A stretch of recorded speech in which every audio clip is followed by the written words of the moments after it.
We are back live. Very good.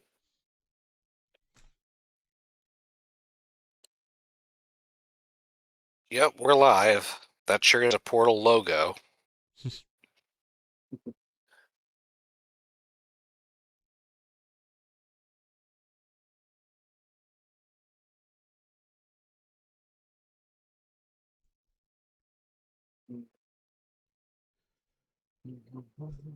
All right.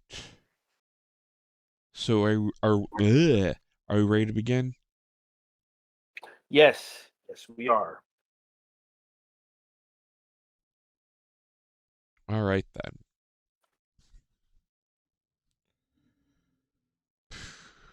There's that. Oh. Somebody say something? No. All right. Hello? Yes. You said to say something, so. Oh. No, I asked if someone said something. Oh, okay. Because I was getting ready to start the countdown. I didn't know someone was trying to stop me. All right. We're going to begin in 5, 4, 3, 2, 1.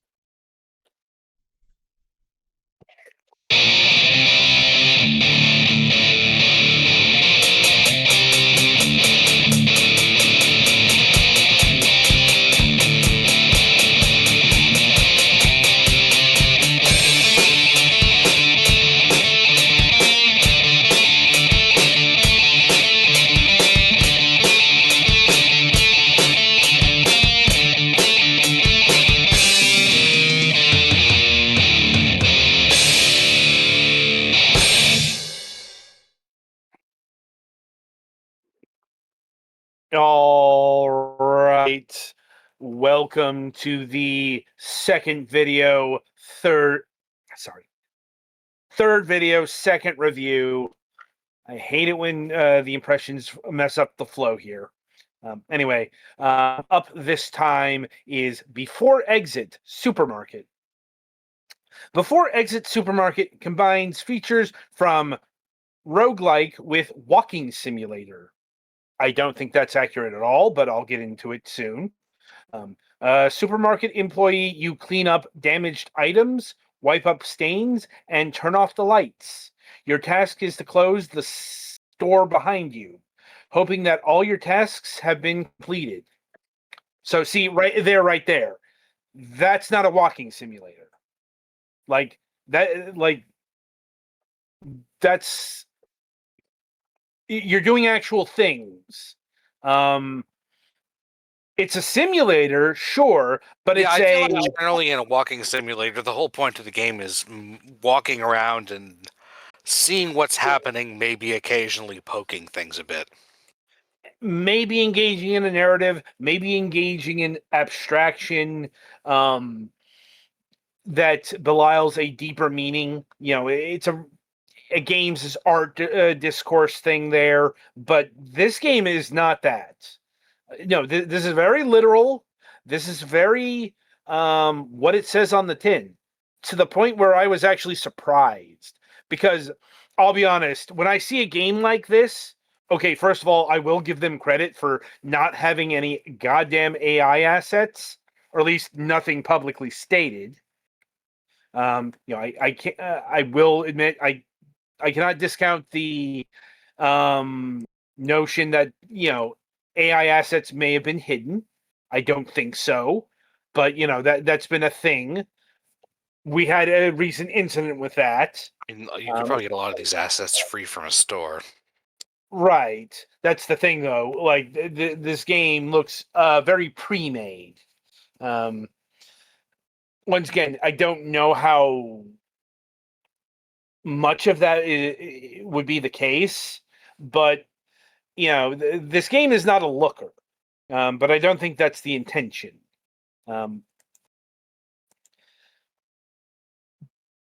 But anyway, getting back to what I was originally saying, when I saw this, I thought this was going to be a horror game.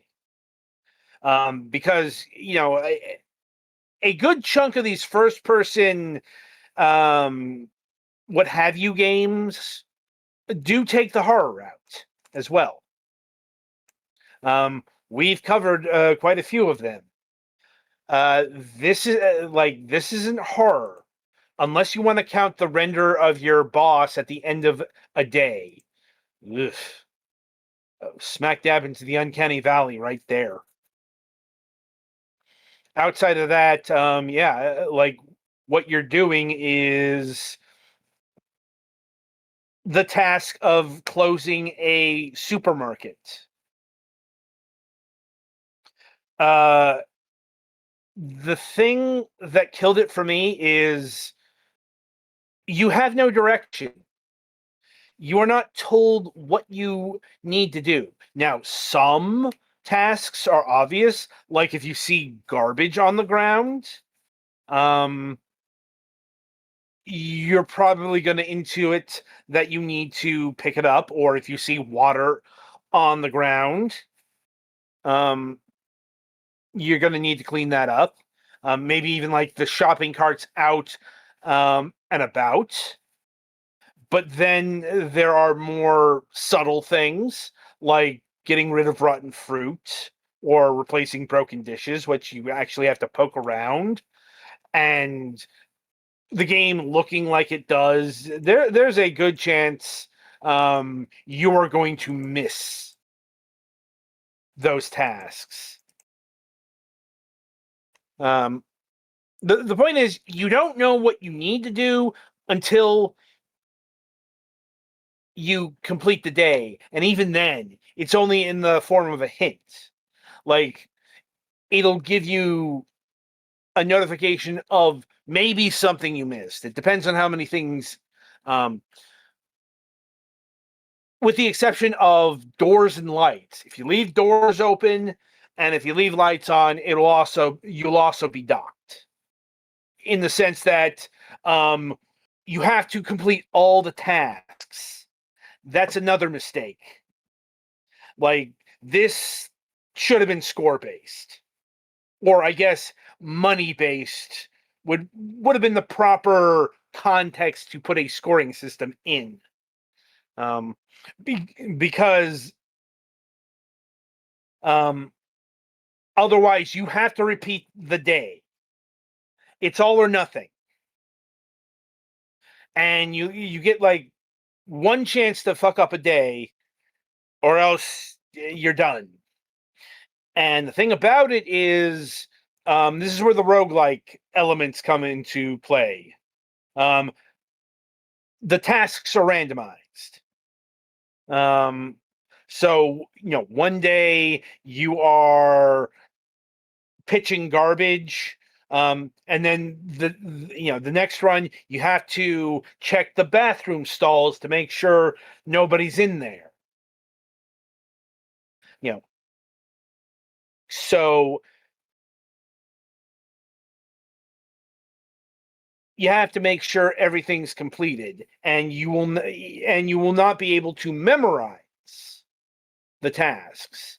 You're just going to be kind of stumbling about until you figure out what's what. And I think that's really where the lion's share of time on this game is going to be spent, because otherwise this game is really short. Because it's not a big store.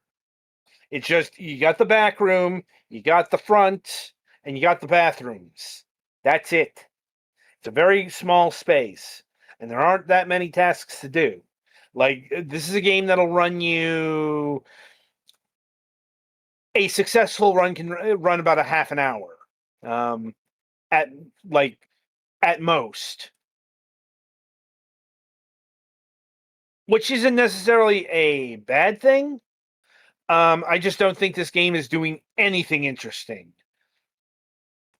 Like, it's certainly not a thing I've particularly seen before in this particular configuration, but also you've delivered me a completely dull product that, okay, yeah, I feel like I'm dealing with the rigors of being a low-level employee at a supermarket. Like, there But are games that have why the done fuck would I similar. want to simulate that? Mm. Like, I will admit it's not as tedious as being that in real life, but it's still pretty tedious. Like, there are Especially since, games that have done similar stuff to this, but there yeah, isn't, like, as much punishment for failure. or it Like, makes it fun. Like, yeah. like Power Wash Simulator is technically speaking a chore simulator, Hmm. but that game broke out to immense popularity Yeah, because the power washing was actually fun. and they added gamification, like giving you money, giving you unlocks.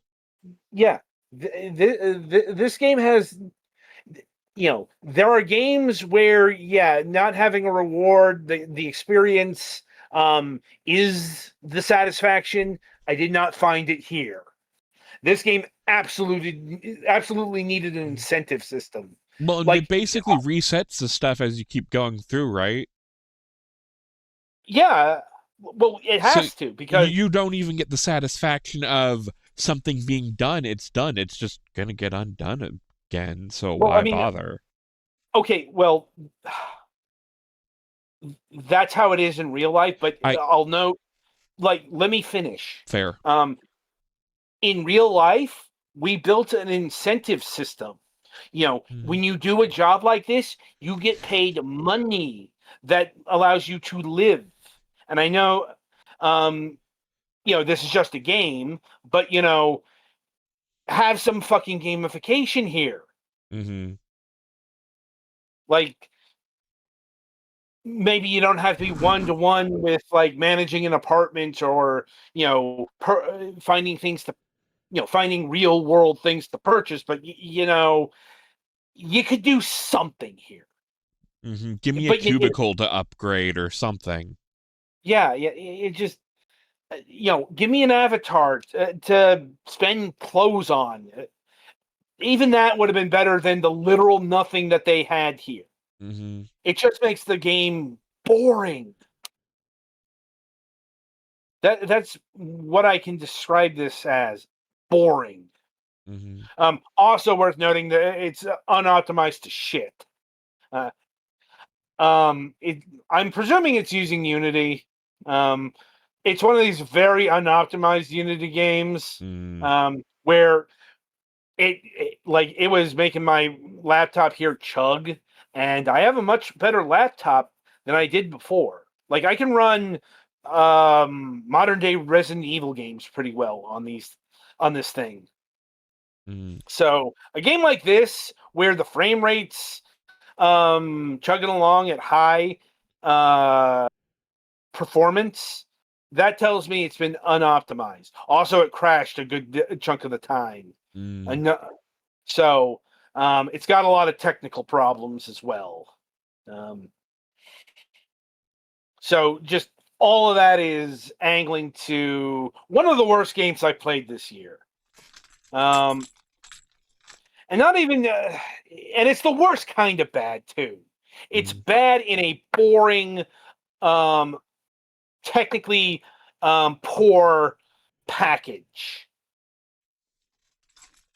Like, it's not the so good it's bad, or it's an interesting kind of bad. It's just, no, you gave me a dull game that um that needed more QA.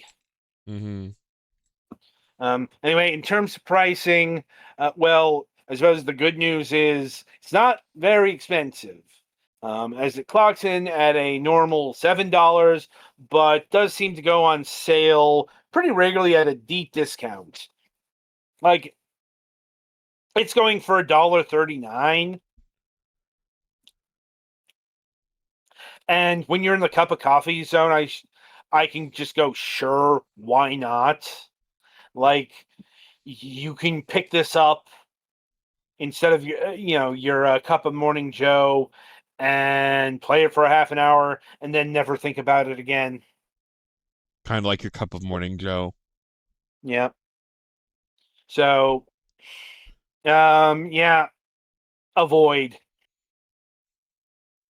even at the cheap price. This is just kind of a blank as a game. Can't recommend, but at the cup of coffee zone, I'm like, if you want to, sure, why not?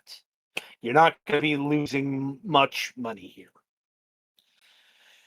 So with that in mind, we have reached the end of another Fragments of Silicon review session. Obviously, kind of a short one, but we literally had to cut a game out, so that's what will happen. Anyway, coming up on the week ahead, on Wednesday, October 22nd, we will be speaking with Yin Zhao of Savvy Soda. I will note we tried to have Savvy Soda on the program some weeks ago, and they were the ones who missed due to, not paying attention to their emails. I am happy to say that they are much more responsive and attentive this time around. They've confirmed. They've even asked what we're going to be talking about, which if I don't have the right page open, so let me just get that here. Where